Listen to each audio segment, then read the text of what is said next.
How to backup chats in IMO. Want to save the chats? This guide shows you how to backup your chats in IMO so you don't lose them if you change phones. First, open the IMO app and go to your Me page. From there, tap on Settings and then click on Chats. In this menu, you'll find the option for Chat Backup. Tap on Chat Backup.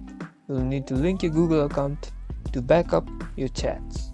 Once you've done that, the backup process will begin.